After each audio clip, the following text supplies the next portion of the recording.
Well, hey there guys, and welcome back. On this week's show, we're going to be making an oven pull.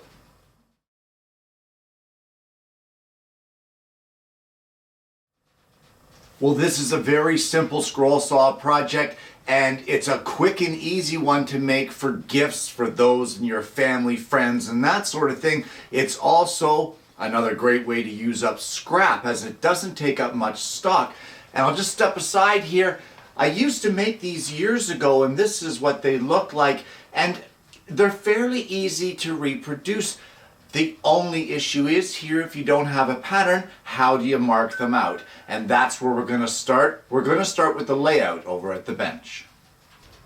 Well, the stock that you're going to need for this project needs to be 3/4 of an inch thick, and we're going to make it 10 inches long and 2 inches wide. So using this inquiry rule here, I'm just going to mark that out so that we know the area that we have to work in.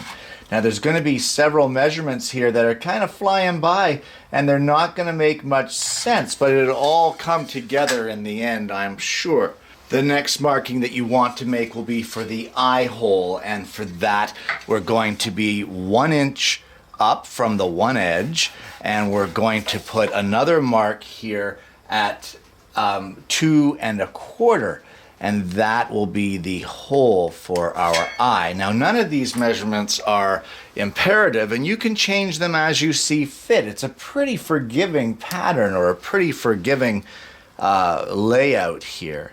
So that will be for one of our holes, which will be the eye hole of our duck. We now need to have 2 holes drilled on this side, and for that we're going to measure up at 1 3/8 of an inch, and we're going to put a line here at 1 3/8 as soon as we get some lead out of my pencil. And then from the one end we're going to measure in at 7 7/8, and as well we're going to be placing a mark at 9 1/8. Now these are going to be for the recesses, or the push and the pull of our rack oven pull. Now I know it doesn't look like much, but hang in there because we're getting this.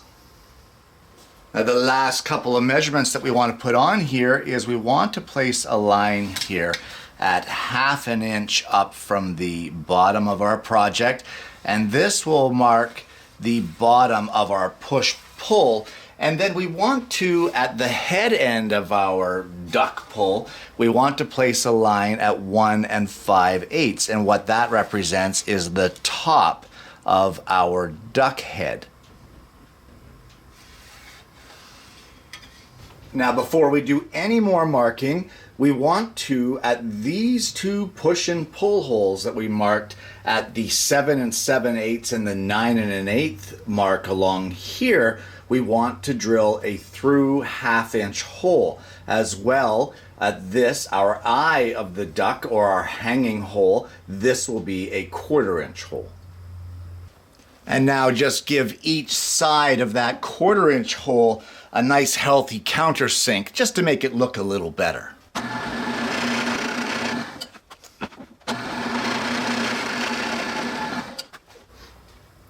Now, how much of an artist you want to be here depends on you.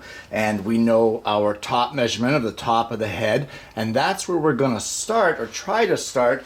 And what we're going to do is draw the head of the duck. Now, it kind of comes along, and then you've got the bill of the duck that comes down.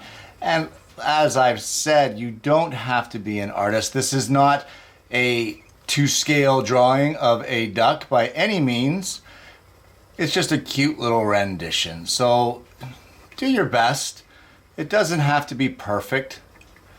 And there we go. There's our head of our duck. Look at that. Maybe a duck that's been hit by a car, but that's okay. I'm all right with that.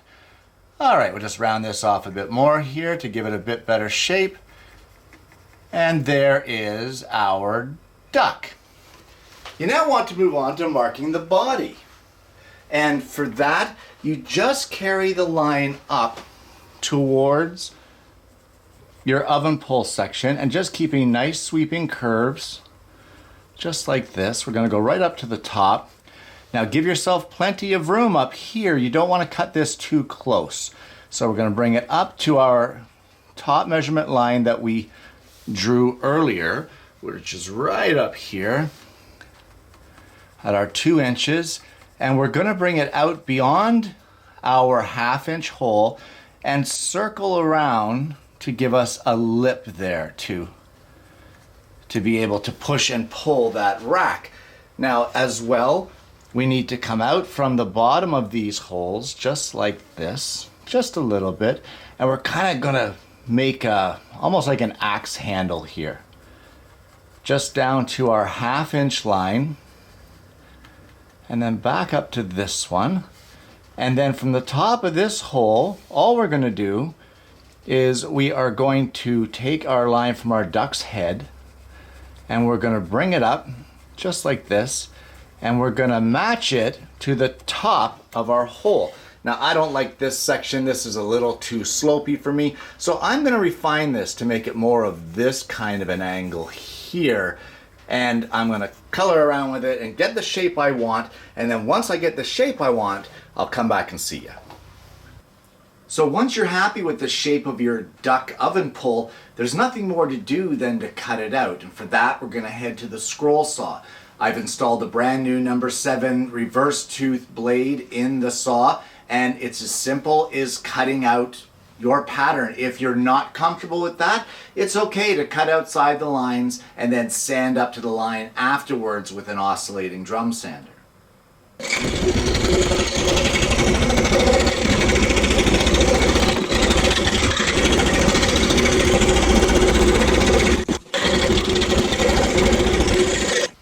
And it doesn't take long before you have that duck pull, push, whatever you want to call it, cut out. And now what we really want to do is take away this sharp, crisp edge. So for that, all I'm going to use is my trim router with a 1/8 inch round over bit, and on both sides I'm going to take away this sharp edge. Well, now the last thing that you want to do is you want to give it a good sanding all over, just to make sure that you've evened out anything that, you know, any sections where you may have been a little off with your scrolling or that sort of thing.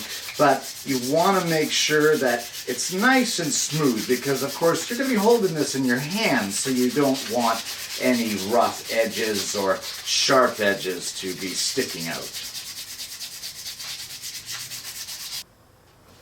And there you have it. A duck oven pull made from scrap. Guys, this is a great little scrolling project, a great one to hone your skills on the scroll saw as you follow that line along.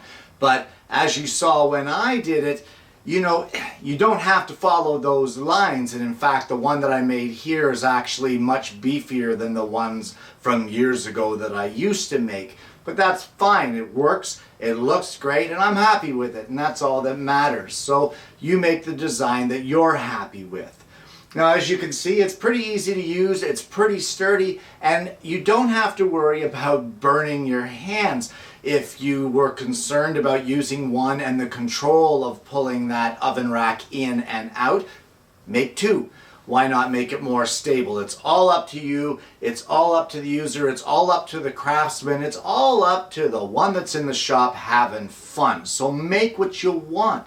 Don't be afraid to modify this design. Why does it have to be a duck? It doesn't have to be a duck. It could be whatever animal you want. Heck, it could be a 10-inch long by 2-inch wide by 3/4 inch board with a couple of notches in it. If that's what makes you happy, then do it and make that type of oven pull.